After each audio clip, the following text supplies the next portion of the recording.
Great. I think we can begin. Just housekeeping for speakers. The mic is a little unpredictable, so apparently you need to hold it right at the top and straight down for it to work correctly. So if you don't mind when you use the mic, just to hold it at the top, that'd be great. Good morning, distinguished guests and colleagues. I'm Kate Strawn. I'm one of the senior managers for ICLEI, and I'm going to be moderating your session today. This session is titled Building Resilience Through Multi-Stakeholder Collective Action, and it's co-hosted by the Alliance for Water Stewardship, ICLEI, and the Stockholm International Water Institute. As many of us in this room know, water lies at the center of our climate crisis. Over 90% of the world's climate-related disasters are also water-related, which is really scary. Yet, water also connects every sector and community. So today, we bring together governments, private sector, leaders, NGOs, designers, and community champions to really explore how collective action across scales can strengthen urban water resilience and advance local climate action. Our goal today is to listen, learn, and link, identifying practical ways to anchor these collective efforts into national planning, reporting, and local implementation processes. And it's a really honor to facilitate this dialogue today. And I think it's really fitting that we begin here in Brazil, a country that really combines vast natural resources with complex climate challenges. And our first speaker is Tito Silva, the Deputy Executive Secretary at the Ministry of Integration and Regional Development of Brazil. And he will share how the Brazilian government is really promoting integrated regional development through coordinated multi-stakeholder approaches that really strengthen resilience and inclusion. And the floor is yours.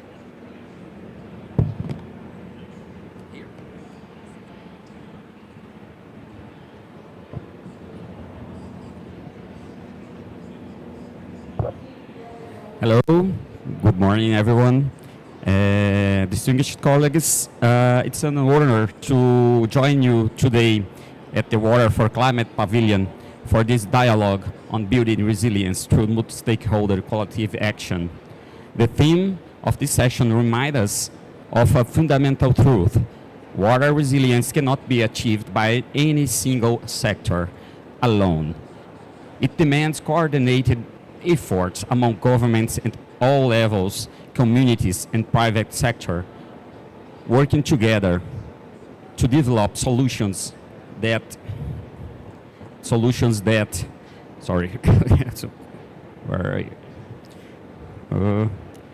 communities and private sector working together to develop solutions that are locally grounded and globally scalable. From governmental perspective, multi-stakeholder collective action is not only a strategic opportunity, it is a necessity. Governments are uniquely positioned to convene actors, align efforts with public policy, and ensure that local initiatives are recognized, scalable, and sustainable. In Brazil, we view these partnerships as essential to delivering on our climate and water commitments, particularly in territories facing severe vulnerabilities. Brazil approaches these conversations with the firm conviction that water must be at the core of climate adaptation, especially for the most vulnerable communities.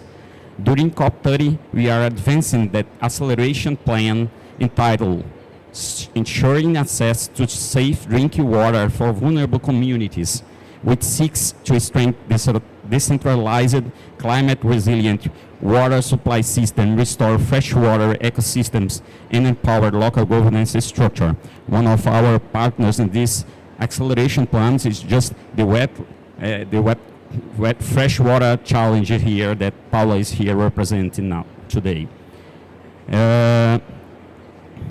This plan responds to an urgent reality across the globe and in Brazil as well. Climate change is transforming droughts into chronic crises, altering river flows and increasing pressure on aquifers and springs. These impacts disproportionately affect rural, remote indigenous, traditional, and riverside communities, which often rely directly on local water resources, not only for drinking and food production, but also for transportation, especially here in the Amazon region. Ensuring their right to water is not merely a technical challenge. It is a matter of justice, sustainability, and human dignity. Even here in the Amazon region, renowned for its abundant rivers, which you now have the opportunities to witness firsthand. We experienced severe droughts last year that left entire communities physically isolated. Without the swift response of the federal and local governments, many would have been left without access to drinking water and food. To address these challenges in a structured and sustained manner, Brazil is scaling up solutions that are proven cost-effective and community-led. One example is the Água Doce program, the freshwater program, which for over 2 decades has ensured access to safe drinking water in the Brazilian semi-arid region through low-cost desalination and strong community governance. Yet, technology alone does not sustain a water system. What makes Água Doce successful and replicated and that can be reproduced in other places is the model of shared management. Communities elect local water committees. Operators are trained locally through accessible and hands-on methodologies. A community fund ensures preventive maintenance. The saline concentrate is responsible management, often used in aquaculture or resilient agriculture, thereby preventing soil and groundwater contamination. This is a collective action in practice, cost-effective, socially owned, environmentally sound, and technically viable. It is a model designed for scalability across diverse biomes and cultural contexts. As part of the acceleration plan, Brazil is committed to expand and adapting this model from the semi-arid to the Amazon basin and other territories affected by severe water stress. We also stand ready to share this experience internationally, including through cooperation under Freshwater Challenge, South-to-South learning platforms, and basin-level partnerships. Another initiative aimed to strengthen local resilience is the Watershed Revitalization Program, which promotes the recovery and conservation of ecosystems that sustain the hydrological cycle and ensure long-term water availability. Key interventions include restoring riparian forests and springs, controlling erosion, and supporting sustainable agriculture. Brazil also invests in structural works such as pipelines, supply systems, and dams to support water assets and protect vulnerable areas. To support these efforts, in 2023, the Brazil federal government launched the Growth Acceleration Program, which encompasses 9 investment pillars like transportation and education. One of these pillars is dedicated to water, under the name of Water for All. This program includes 4 sub-pillars focused on ensuring water access in urban and rural areas, developing large-scale water infrastructure such as canals and dams, and revitalizing river basins. The Water for All pillar includes investments totaling approximately more or less $6 billion. Some of the projects under the Water for All program are planned and implemented in the partnership with states and municipalities in a manner that seeks to respond to the needs identified by these sub-national entities which are closer to the local communities. Colleagues, today's sections remind us that multi-stakeholder collective actions is not a complementary feature. It is the foundations of the resilience water governance. Water is not only a climate priority. Water is how to protect life, culture, food, identity, and the right to remain in one's territories. Let us continue to work together in partnerships through mutual learning and with shared responsibility. Thank you.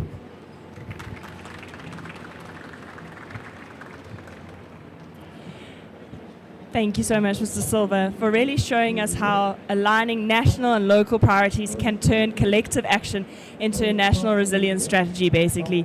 You really remind us that inclusive governance and territorial planning are essential for building long-term water security and resilience. So now we're going to move from the national perspective and we're going to move to a global initiative that really embodies partnership and practice. It really is connecting countries and communities and ecosystems around the shared purpose.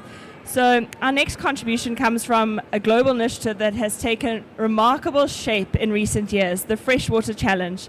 It's the world's largest river and wetland restoration movement. And we're joined here by Paula Martinelli, the Global Water Advocacy Officer and Coordinator for the Freshwater Challenge at Wetlands International, as well as Mr. Teddy Taylor, who's a Climate Change Assistant and National Focal Point for the Freshwater Challenge in Liberia's Environmental Protection Agency. And they're going to share how this global collection is really delivering real change at national and local levels. Thank you so much. Would you like to come here, or would you like me to just bring the mic there?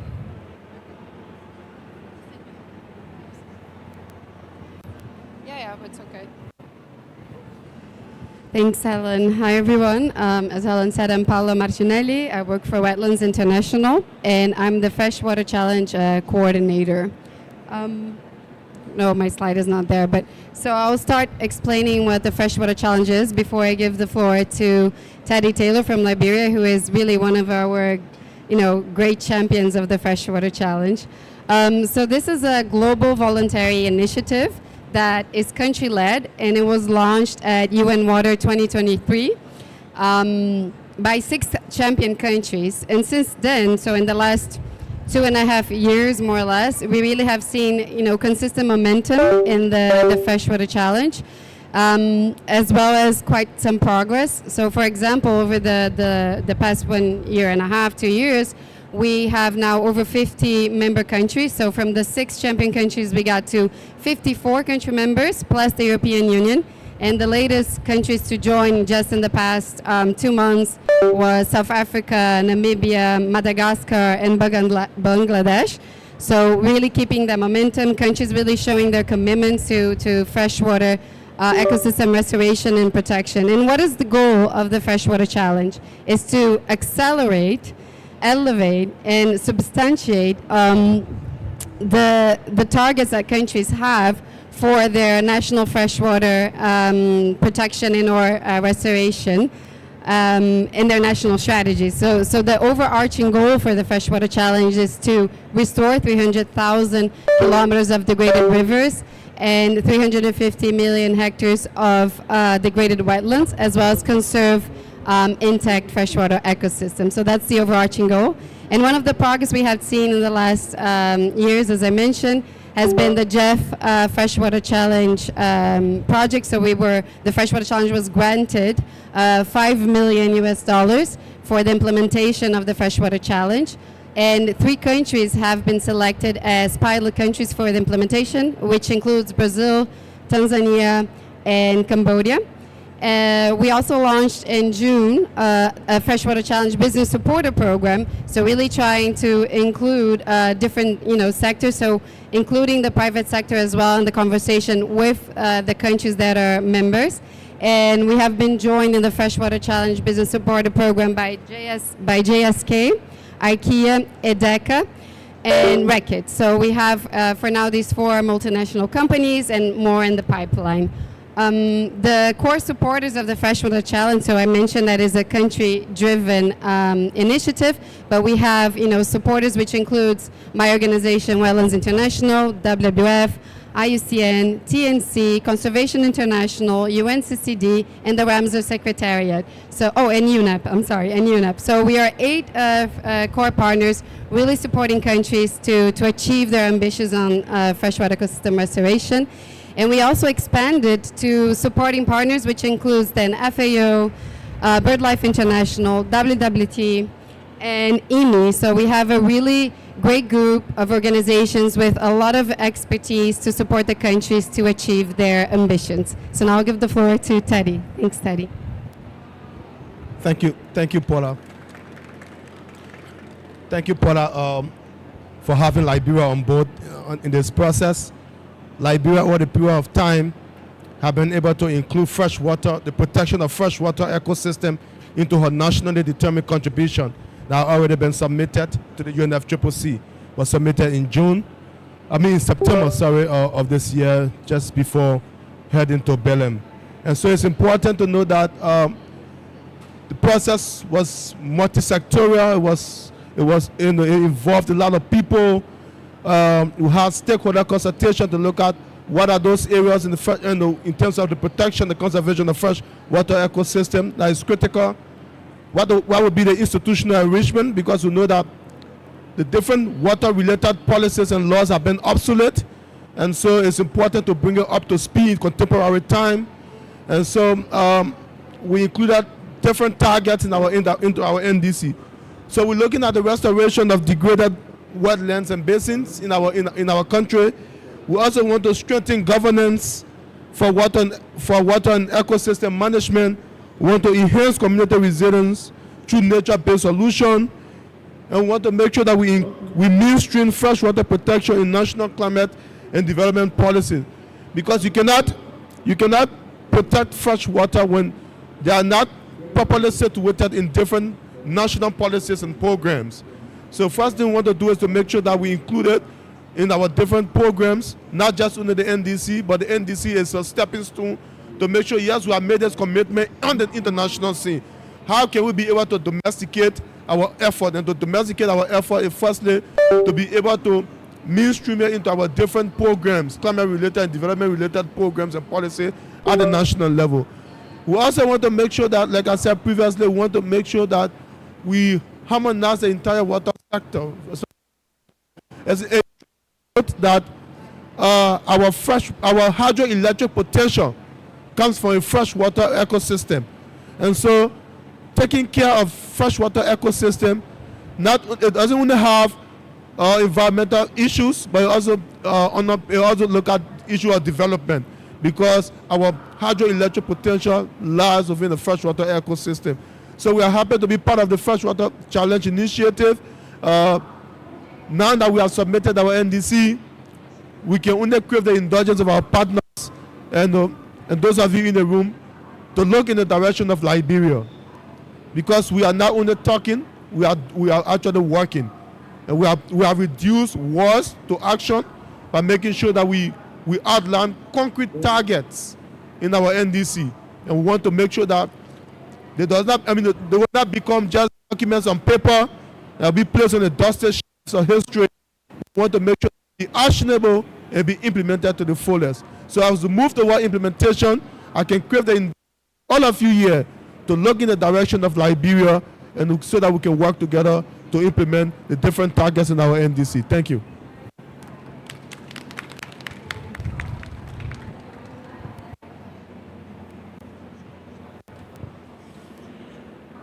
Thank you both. The Freshwater Challenge really demonstrates how global ambition can translate into tangible national resilience outcomes. And you've really shown us how South-South collaboration also can lead countries like Liberia is expanding its reach and impact to nature-based solutions, and this hopefully will spread across the regions. I'm going to thank our first speakers for joining us, and I'm now going to invite our panelists to please come up onto stage. Thanks so much.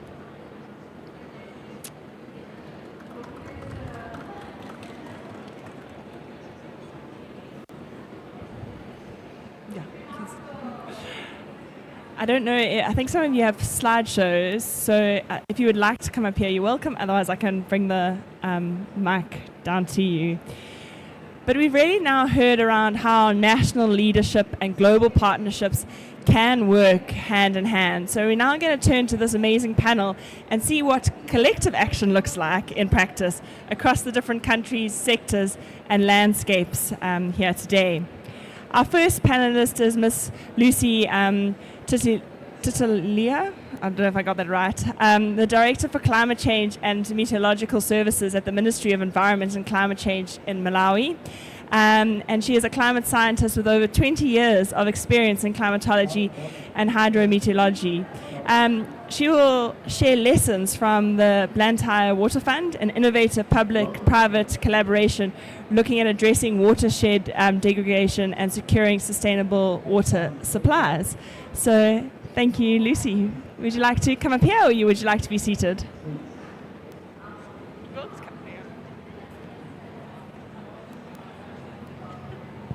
Probably I can sit here. Thank you so much. As my name says it, I'm Lucent Tira, but our ministry has changed now. It's a Ministry of Natural Resources, Energy and Mining. It's a broader one now, but still, yes, we are there. Water is very key. I think even from the presentations from the previous panelists here, we really know that water is life, and it cuts across all sectors. So in that sense, it's a multi-sectoral approach that is needed to harness at the same time to manage this water resource. So I'll give you an example of a case study that we had in one of the catchments in Malawi. This is a catchment. We can go to the next slide. So, catchment. Well, sorry. This is a catchment that is providing water to Blantyre City and other surrounding towns. At the same time, it's also a catchment that supports hydropower production in Malawi to some extent. And in that regard, Malawi, it's hydro-based, the energy, 99%. So much of it, 98%, is in this part of catchment. So there are so many players. When it comes to farmers as well, irrigation is also favorable from the same catchment. So there is a lot. There are tea estates. There are also sugarcane estates in that area. So it's a multi-purpose kind of catchment. We can go to the next slide. So already you can see how different players are taking roles differently in that setup. Like in the middle, those are implementers. That's some of the implementers, not everyone. If we try to list everyone, I think we can't even have space to bring everyone on board. But at the same time, we have other key stakeholders like enablers, government institutions that are supporting the implementers. But most of the times when we look at that, we realize that private sector most of the times is missed out. If you look at that arrangement, we have the implementers, yes, we have the enablers, we have the government and with the policies there to support the implementations. We have the researchers sometimes helping us here and there, but maybe private sector usually are left out. We can go to the next slide.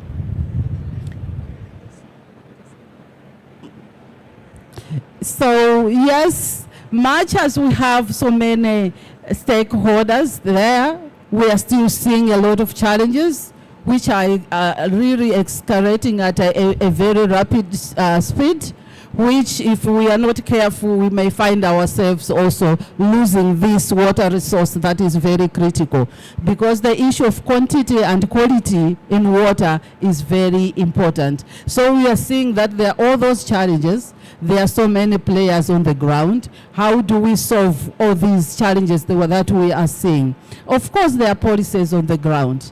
The implementation, Are we really implementing up to that level? Those are the questions that we are asking ourselves. Of course, recently we've seen a revision of the water policies, which are trying to harmonize some of these stakeholders, because previously, I'll give an example, where we had agriculture that was promoting using the water resource available for irrigation, where we saw people getting into the catchment, right into the riverbed itself, trying to cultivate, looking for water.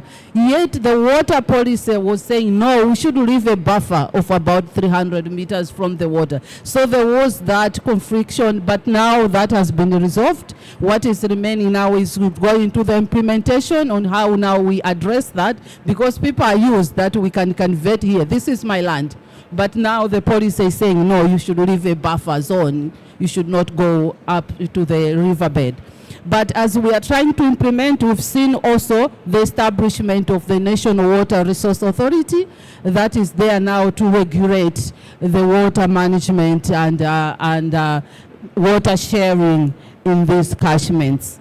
But all in all, still, we are seeing that the private sector, they come in as if it's not mandatory, but whether they feel like. But this is the time that we need to make sure that they understand their role, because they are key in this when it comes to water management, because it's everyone's responsibility. Otherwise, I think maybe I should look at my time. Thank you so much for this. Thanks.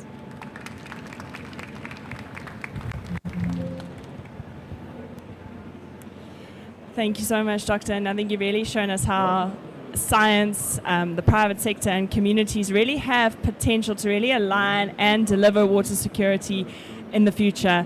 I think you've also highlighted how governments, if they lead collectively, can unlock this trust and sustain this action at the local level.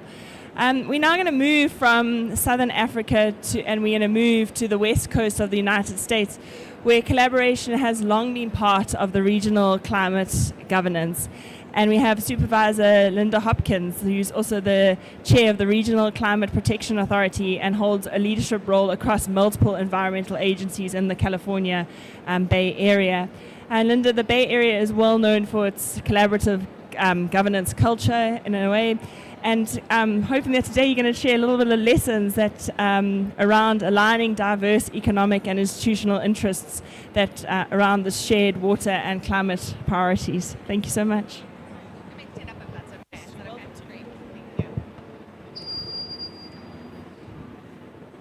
Hello, everyone.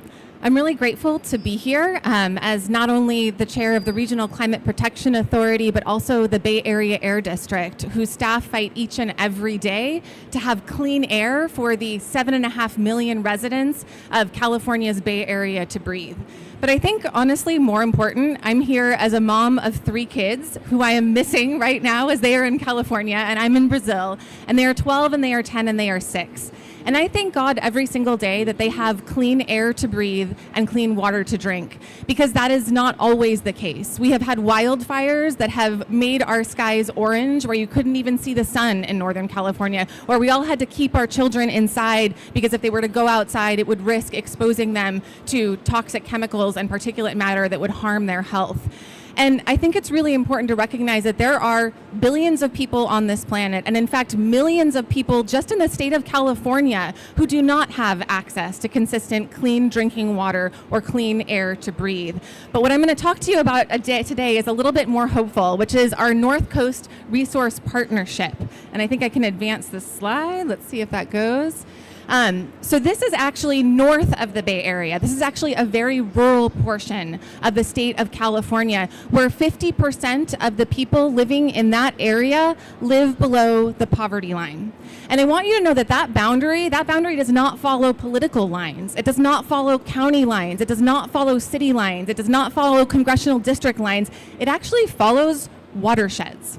And so this is an integrated regional watershed management plan, and it was founded in 2005. And it is still the only one in the entire United States of America where we actually have tribal leaders sitting alongside local government elected officials, making decisions together, co-leading, moving at the speed of trust. And so in this area, we actually have 35 tribes, and I believe it is 7 counties that we comprise in the North Coast Resource Partnership. It's 19,000 square miles, or for those of you who think in hectares, that's approximately 5 million hectares, which is 12% of California. And what we started out doing was actually mapping what are the needs in this area? What are the tribal needs? What are the indigenous needs? What are the local government needs? And at first it was really honestly about how do we get clean water filtration systems? How do we get sewers, right? But we actually quickly learned that this region, which comprises 12% of the landmass of California, has 25% of its wildfires. And that wildfire actually represents a critical risk to water quality and water security. And so we have actually shifted a bit of our purpose. We're still pursuing grants for, sewer systems and water filtration, but we're actually also trying to rehabilitate the land. We are actually trying to reforest or to actually reduce biomass in some of our choked out forests to return them to more of a natural old growth state. And we are actually doing that hand in hand with tribes. And one of the things that I have learned, because I actually am kind of an unusual person in the United States, in that I am actually a progressive person representing a majority rural area where most people actually live outside of city limits. Most places like that are what we call sort of red states or red areas in the United States. And yet we have kind of a different view of things. What I have realized is that the health of the water is only as good as the health of the people and the land. Because when you have people living in poverty who are just trying to make ends meet day to day, they're not able to take care for the land because they're in an existential fight, right, for survival. They're just trying to make ends meet. And so that's when, honestly, I have seen homeless encampments on the banks of our river, right, with pit toilets dug just feet from where people are swimming and playing. And if you don't take care of those folks, you are never going to clean up your river. And the river is just sort of really the end point of the entire watershed, which is why this actually follows watershed boundaries and why we are investing so heavily in actually trying to restore the land around this.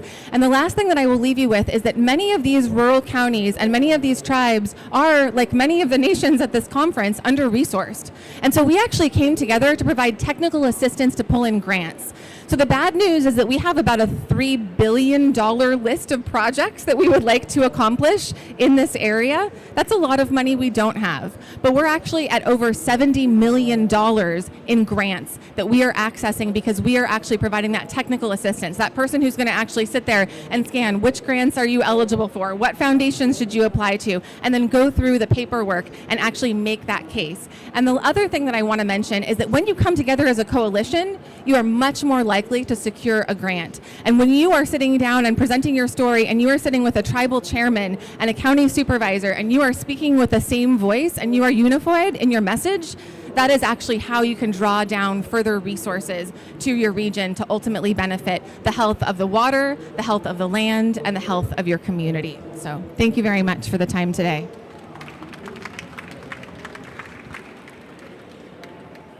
Thank you so much, Supervisor Hopkins. Your experience really shows that resilience flourishes when there's trust and there's transparency, and a shared accountability really does underpin governance. You've also shown us that multi-level partnerships across states, tribes, and agencies can really drive systematic change, I guess, from the local level up. So thank you so much. We're now going to move from regional public collaboration and we're going to turn to the private sector where global companies are forging collective water stewardship that really links profitability with shared sustainability goals. So Ms. Christina Hughes, the Global Sustainability Director at Diego, leads the company's global program on water stewardship and sustainable supply chains. And today she'll be sharing insights from Diego's collective action partnership in the Godavari Basin in India and the Chaco Bendito watershed in Mexico. So thank you so much. Would you like to come up here or would you like to stay down there? It might be cooler over here, I think. I think it might be a little bit I don't know, I was saying I'll stand or sit wherever it's cooler, right? I don't know, maybe there's a debate where we should move around. Maybe I will move around from that. Anyway, I'm Kristen Hughes, oversee sustainability for Diageo.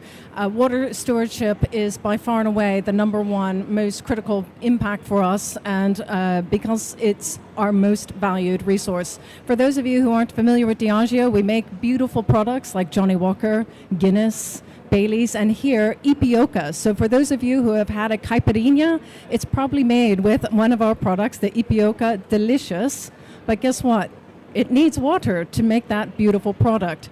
And not only do we need fresh water to distill it, but we also need raw materials. And I know some of the panelists have already talked about the criticality of agriculture. Water goes into agriculture, again, which many of us already know, but we have to balance these needs. So across Diageo, when we think about our business strategy for ESG, called the Spirit of Progress, we've set very, very ambitious targets, some for 2030, 2040, and then in the long term, 2050.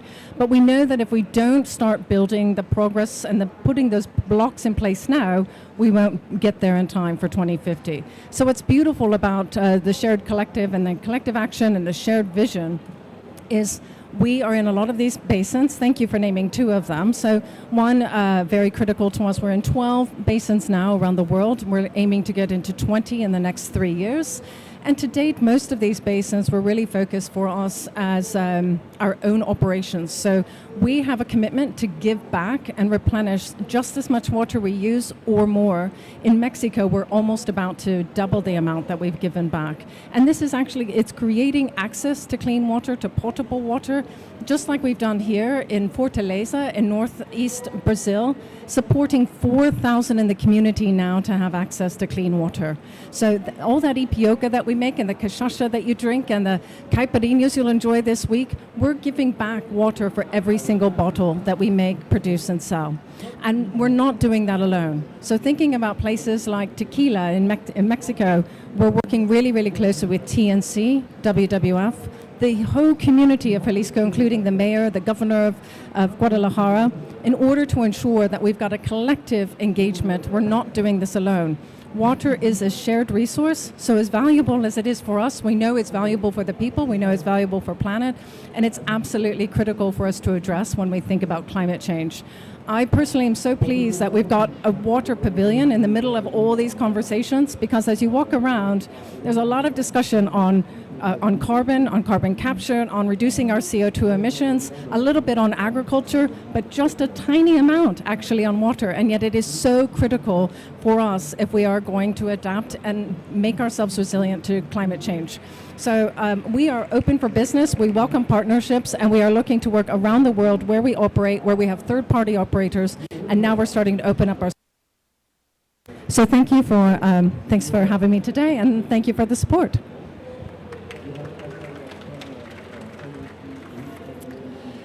Thank you so much, and I think you really demonstrated to us that corporate water stewardship is not just about generosity, but it's really about that shared value approach that really strengthens resilience for, I guess, both our businesses and our communities. And the examples show that long-term sector engagement, when it's transparent, again, and inclusive, really helps scale solutions that outlast our individual projects, which is so important these days.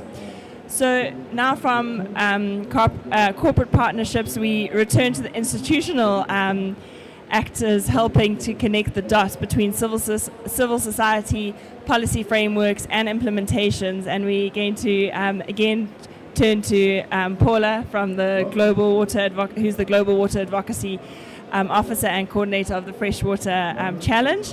And Paula, the Freshwater Challenge we heard earlier really creates opportunities for non-state actors and the private sector to contribute directly to national climate goals. And I'm hoping that you can expand a little bit more now on how these contributions are being integrated and recognized in government-led processes. Thank you so much.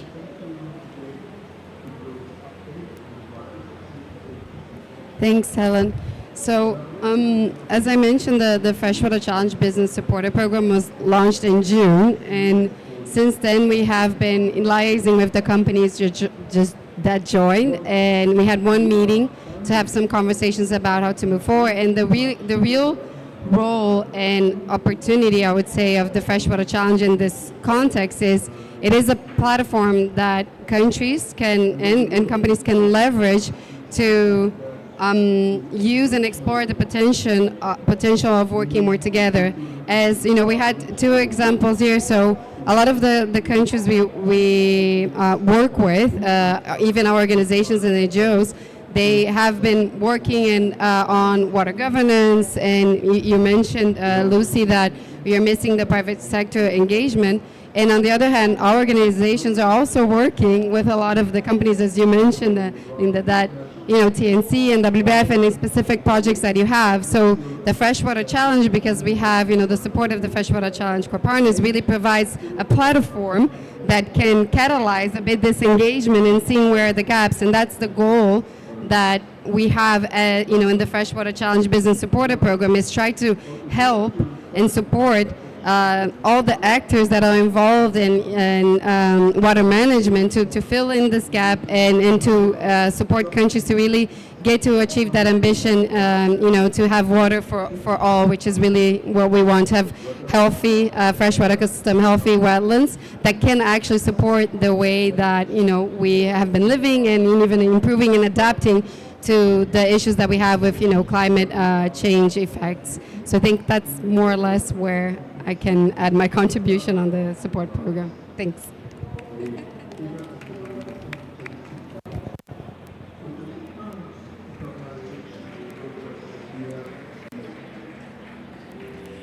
Thanks so much, Paula, for really reinforcing that successful collective action depends on aligning those policy incentives, those scientific evidence, and the local realities. We're now going to turn to the role of standards and credibility, because collaboration only succeeds when stakeholders can trust that actions are measurable and meaningful. Mr. Joshua Wickham, the Senior Advisor at ASEAL, supports governments, businesses and NGOs in building credible sustainability systems and certification frameworks. Joshua, how can sustainability standards and certification systems strengthen resilience in multi-stakeholder partnerships, and what are the key credibility factors that ensure these frameworks really drive real impact on the ground? The floor is yours. Thank you, Kate. Thank you, ICLE and the Alliance for Water Stewardship, for the invitation to this event. You teed that up very nicely. I'd like to share about the credibility considerations of sustainability standards for multi-stakeholder partnerships. But before I do that, I wanted to ask the audience, please stand up if you have heard of fair trade, the standard fair trade, comercio justo, 公平贸易. Please stand up if you've heard of this standard. We have most of the audience standing up. Okay, that's good. What about the Forest Stewardship Council? Have you heard of that? Okay, Forest Stewardship Council. What about the Alliance for Water Stewardship? Have you heard of that standard? Okay, you've heard of the Alliance for Water Stewardship, right? Yes, a partner of Diageo. Yeah, okay. So what do these three standards have in common? They are all ICL code compliant standards. Now what does that mean? So ICL defines credibility for market-based sustainability systems, including sustainability standards. And we have two main tools for helping to understand the credibility of sustainability standards. One is the ICL code, and the other is the ICL credibility principles. Now the principles are 10 principles that help companies or governments understand which standard should I partner with to achieve my sustainability goals. One of the foundational principles is stakeholder engagement. A credible sustainability standard has a multi-stakeholder process that engages with businesses, governments, NGOs, and it sets the performance expectations for the sector. So the Alliance for Water Stewardship or the Forest Stewardship Council, they set a standard that is ready for the market to accept. It's ready for governments to accept. It could be used in policy. It can be accepted by NGOs, and it works with local communities. A credible standard should also measure its impacts and provide that information, so data that can be used for NDCs, or data that can be used for company reporting, or data that can be used by governments or with local community engagement. So the ICL code is a very complicated document that translates these principles into something that can be checked. So ICL checks, works with independent assessors to make sure that these organizations like AWS, FSC, Fair Trade meet the requirements, so you can trust the system behind the standard. The certification is very strong, or the assessment. The positive impacts, that any negative unintended consequences are also being mitigated, that the standard is set in a multi-stakeholder way. Now, lastly, I'd like to share some reflections I've seen of the use of the Alliance for Water Stewardship in China. I've worked in China for the last 20 years, and what I see is the Alliance for Water Stewardship and other standards, they partner with the Chinese government and Chinese businesses to influence policy. So in the case of the Alliance for Water Stewardship, they're working a lot in the Yangtze River Delta, and this is influencing expectations of government. It's also working with companies. So the AWS uses the water catchment or watershed as a certification scope, a geographic jurisdictional scope. And it asks, is the company using water in the catchment in a sustainable way? Is the company engaging with stakeholders in the catchment in a sustainable way to manage all of the water resources? And so it's a multi-stakeholder process that's built into the certification. So this COP is really about implementation and about supercharging what works. And a credible sustainability standard will work with governments, will work with NGOs, with businesses to deliver credible sustainability impacts. So I'll turn it back to Kate. Thank you so much. Thanks so much, Joshua. You're really showing that credibility, transparency, and shared measurements should really be the backbone of our partnerships if we want them to endure. And yeah, standards not only build trust, but they also help bridge those voluntary regulatory approaches that make, I guess, our collaborations a lot more accountable and scalable, if I think about it. So, as we've heard about this resilience in all these different systems, we've heard about ecological, social, and institutional approaches. Our final contribution for today comes from, brings us to the design and cultural dimension of resilience. And it's my pleasure to invite up Bruno Marquise, the President of the International Federation of Landscape Architects and Associate Dean at the Victoria University in Wellington, and really looking at how he's integrating Indigenous knowledge, landscape design, and ecosystem restoration into his work. And he'll be sharing some reflections on how design thinking and sponge city approach, I hope, can foster collaboration and nature-based water resilience. So thank you so much, Bruno.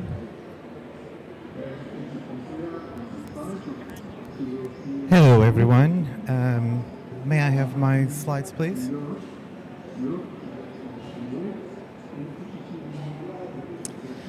Whakataka te hao ki te uro, whakataka te ao ki te tonga, kia makina kina ki uta, kia matatara ki tai, e hi ake ana te atakura, e tio, he huka, e hauhu, ti hei Māori ora. Tēnā koutou katoa. Greetings, everyone. I'd just like to confuse you right up the front. I just welcomed you in our Indigenous language of New Zealand. Where what I just said, it just speaks to aligning ourselves with the natural world before we begin this journey. And before I start, I'd like also to acknowledge the First Nations of this land, the Tupi Guaranis, the Kangans, and the Choklings that are part of this territory. And that, folks, is the heart of our message. In this era of acute climate instability, we are not just facing a water crisis, and I don't need to preach to the converted. we are facing a crisis of relationship. We see the symptoms everywhere: devastating floods, persistent droughts, and polluted waterways. We have been fighting a war against our own hydrological cycles. For generations, the dominant technical approach has treated water as a resource to be managed, extracted, and controlled. We have built our cities and economies on this idea. Our technical solutions, our levees, our dams, our concrete channels are failing because they are based on this flawed, extractive worldview. But there is another way, and an older way. The indigenous worldview in New Zealand, what we call the Maturanga Maori, that sees water not as a resource, but water as a living, integrated system to which we belong. Actually, water in New Zealand, according to our Maori folks, have 7 different meanings. So this represents a profound shift from management to stewardship, from ownership to kinship.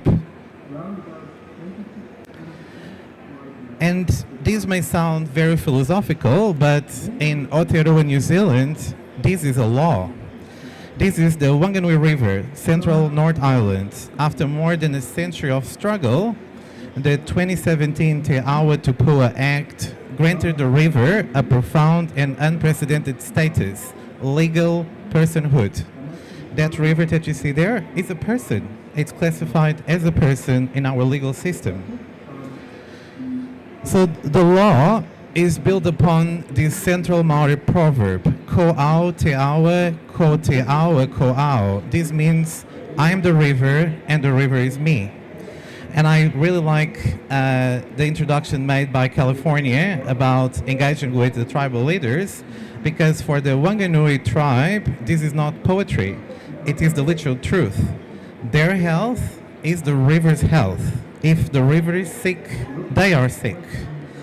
This is now recognized by law that the river is a living, indivisible being with all the rights, duties, and responsibilities that come with that. And I'd like to talk to you a little bit more about how this actually works, because this, I think it's a critical point in this session, is about multi-stakeholder action. So this is the governance framework for the river.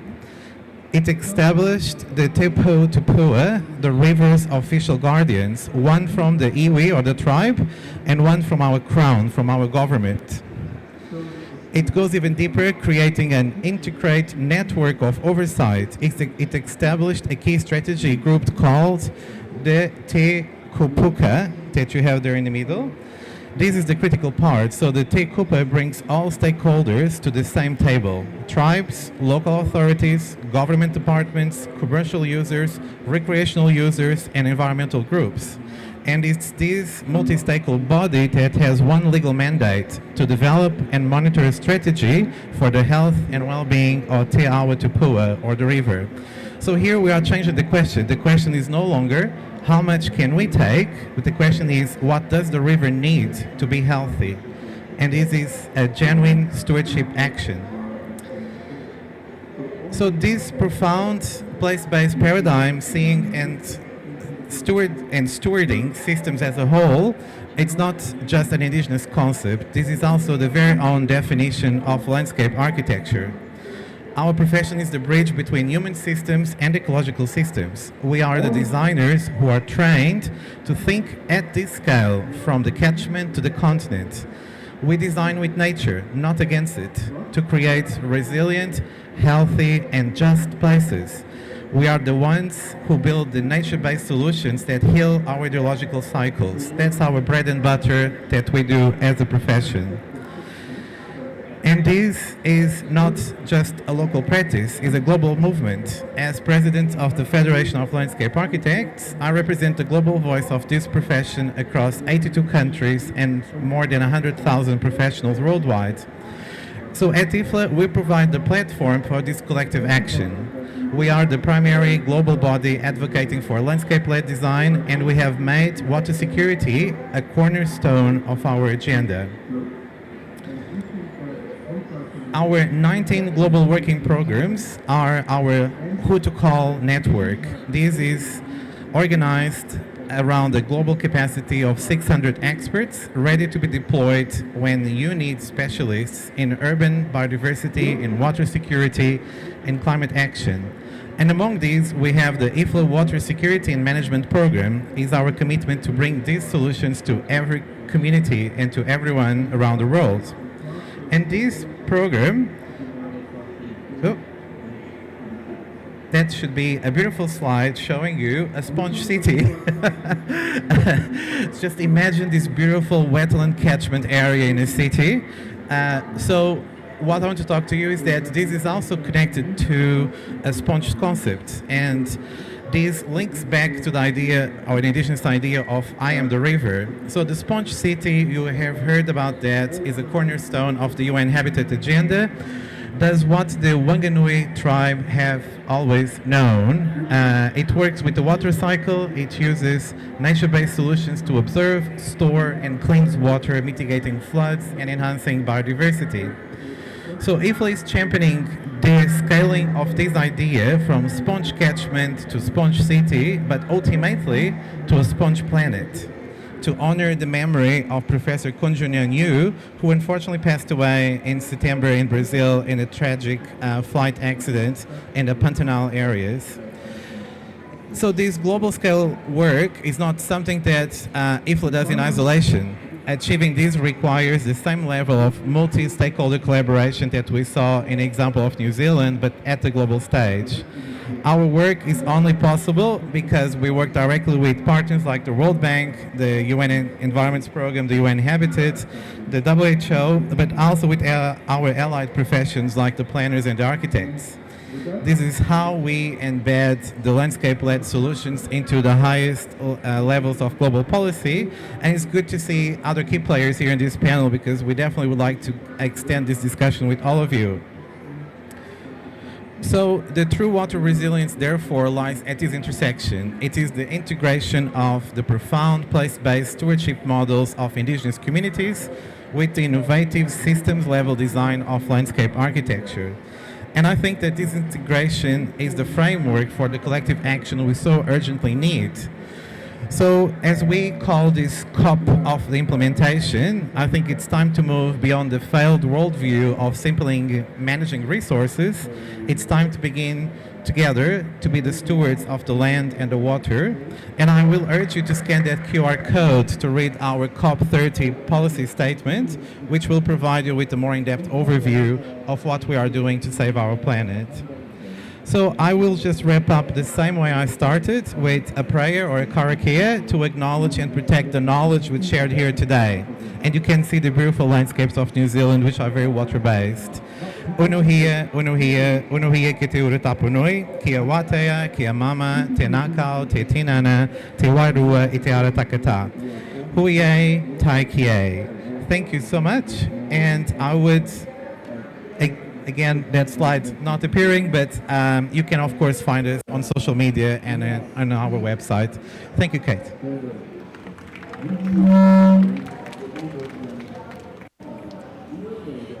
Thank you so much, Bruno. And you really remind us that landscape architecture is a form of diplomacy today, and it's really connecting people, place, and climate. And I think your message was very clear. When we design with nature, not against it, we build systems that both heal ecosystems and our communities. So thank you so much. To close, Emmanuel Eckhart, the program manager at CIWI, will summarize the main lessons emerging from today's discussion and what they really mean for advancing water and climate resilience globally.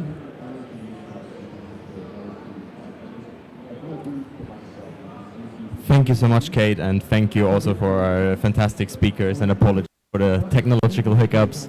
So I'm tasked with giving us a quick rundown, and also in the spirit of the Water for Climate Pavilion, to not keep it tight from one COP to one COP and sort of really breach these borders, and also look ahead to the UN 2026 Water Conference. So that's why I have coordinated my key messages and what we want to take forward with the themes, or at least what we know of the themes for the UN 2026 conference, in And therefore starting with Water for Planet, which is I think a very central theme to this COP, where we heard from the Freshwater Challenge, which is already a very established global initiative that really is encapsulates and accelerates but also elevates restoration actions and shows that taking care of ecosystems is not only about sort of restoration efforts, but really provides so much border breaching instances. And I think particularly here with the case we heard about south-to-south collaboration really provides further potential for this acceleration. So we also heard about water for people, and not just people but also rivers with legal personhood. Particularly I think the case that Tito made with the ministry's work, or how to generate access for urban and rural areas, really showed that water action and working with across levels, across communities is really where we generate access and also provide the water for people, as the ID states. Also I think I really like the case of the North Coast with the 35 tribes and working hand in hand with the communities. And I really like this sentence of that the health of water is only as good as the health of the people and the land, because ultimately that is where that intersects, and I think also really what this ID encapsulates and where we should go forward in 2026, really highlighting that we need the community on the ground to really have the benefits and be the stewards of water. I think this also perfectly ties what we heard with Water for People, with the interception from Diageo, that sustainable business is ultimately about giving back access and giving back the water to the community itself and working hand in hand with them. And I think this is also a perfect touch point for the next interactive dialogue, which is Water for Prosperity, where we heard that there is need for a balance when we come to working with water, and that we need to set ourselves ambitious targets, not only when it comes to replenishment, but that we ultimately need to work together across organizations, across communities, and also really make sure that the people on the ground are involved in the decision making to not only have a sustainable business models, but really strategies that go beyond just meeting targets, but really drive national targets, drive national actions, and provide these climate strategies that climate targets that we set ourselves with the needed backbone. And lastly, I think it's also important to talk about investments for water, because we've heard today that the private sector is needed, that investment is needed, that there are a lot of investment projects needing investment. I think we had the 3 billion grant number, and I think that is a important case, but I think we also heard, and I think this was the important stake, that really engaging with the communities and trying to get all the stakeholders involved is what drives access to grants and really makes projects fundable and really also generates investments for water. I think this also perfectly connects to the statements about credibility and where standards come back in. And I think what we heard, that providing data that is already ready for the governments but also for the market, is really what not only pushes credibility, but also what really sets working programs and working management with water apart from the old ways and how we used to manage water, which we sadly are not able to do any longer. So I think standards and certifications that encourage partnership are what is needed, and also engage all stakeholders across groups. I think what we've heard today was a wide array of different partners, different groups. I think we had almost every sector represented, every level represented, and I think that is what is needed, and especially as we head to 2026. We will need to work together across sectors, across levels, and I think this session has been a brilliant example of what is possible already, what we can see, but also where different topics interconnect, and particularly when it comes to these interactive dialogues, how we can interact. Thank you so much. Thank you so much. And there really was so much to reflect on. And I was just thinking, if I had to summarize that into 3 key messages from today that stood out for me from all the speakers coming together, I think the first one would be collective action must be anchored in local systems and ownership. Partners require sustained commitment, not just projects. And water resilience is climate resilience, and our collective strength really lies in working together. So on behalf of all the co-hosts, thank you for joining us for this really important discussion. And let's really continue connecting, collaborating, and creating pathways where partnerships really do count on the ground. So thank you, each and every one of you, for joining us, and thank you again to our speakers.